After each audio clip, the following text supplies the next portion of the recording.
நம்ம சேனலில் பார்க்க வந்த எல்லோருக்கும் என்னோட அன்பான வணக்கம். நாம் இப்போது யாரை பற்றி பார்க்க போகிறோம் அப்படின்னா, ஒரு 17 வயசான ஒரு சிறுவனின் சாதனை கதையை தான் பார்க்க போகிறோம். இந்த டாப் ஆஃப் த வேர்ல்ட் என்ற புக்கை எழுதினது யாருன்னா, ஒரு 17 வயசு பையன். அந்த புக்கில் அப்படி என்ன எழுதுனான்னு கேட்டிங்கன்னா, அவரோட சுயசரிதத்தை எழுதியிருக்காங்க. ஒரு 17 வயசு பையன் அப்படி என்ன சாதிச்சிட்டான்னு சுயசரிதத்தை எழுதியிருக்கான்னு கேட்குறீங்களா? அதை பற்றி தான் இந்த பதிவில் பார்க்கலாம் வாங்க.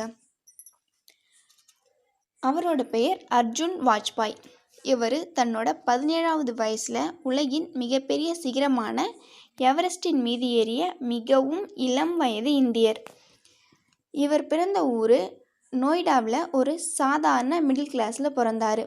ஆனால் இவருக்கு சின்ன வயசுலேருந்தே சாகச கதைகளை கேட்குறது, அதை பற்றி படிக்கிறது, இதெல்லாம் ஆர்வம் அதிகம்.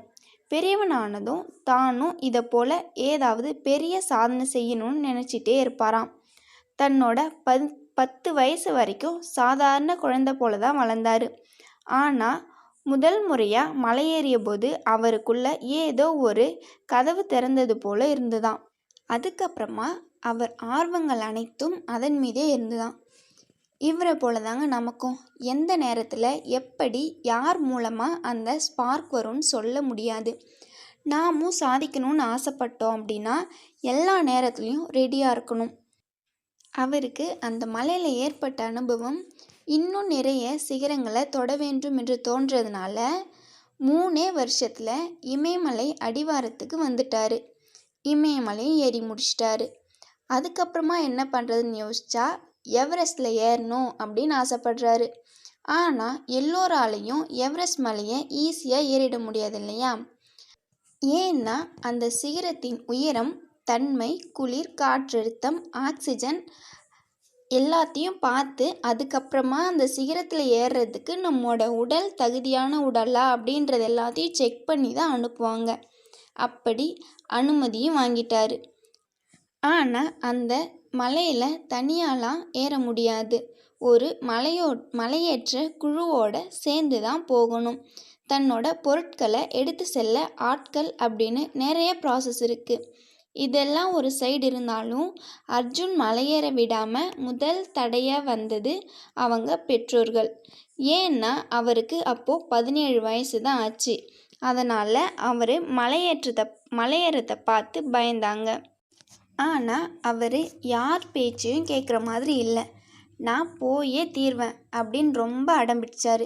அவங்க அப்பா அம்மா எப்படியோ பேசி பார்த்தாங்க. ஆனால் அவங்க அப்பா அம்மாவை சம்மதிக்க வச்சிட்டாரு.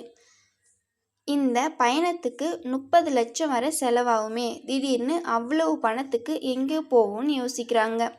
அவருக்கு கவர்மெண்ட்டோ இல்லை கார்ப்பரேட்டோ யாருமே ஹெல்ப் பண்ணல. அதனால் யார்கிட்டேயோ கடன் வாங்கி சேவிங்ஸ் வச்சுருந்த பணத்தை எல்லாம் எடுத்துக்கிட்டு போகிறாரு.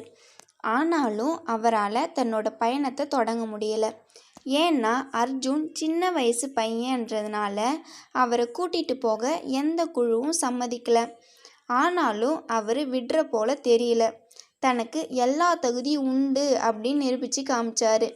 அதுக்கப்புறமா ஒரு நல்ல குழுவில் இடம் கிடைச்சிது. ஒரு வழியாக தன்னோட கனவை நினைவாக்குறாரு.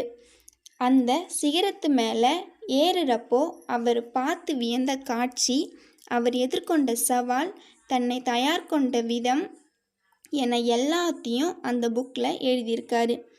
அவரோட விடாமுயற்சிக்கு ரொம்ப சீக்கிரமாகவே அவருக்கு பலன் கிடைச்சிது. எவரெஸ்ட் சிகரத்தை இளம் வயதிலே தொட்ட 2வது இந்தியர் என்ற பெருமையும் பெறாரு. இவரை போலவே தாங்க நம்மாலும் சாதிக்க கண்டிப்பாக முடியும். ஆர்வத்தோடு சேர்ந்த விடாமுயற்சி இருந்தா.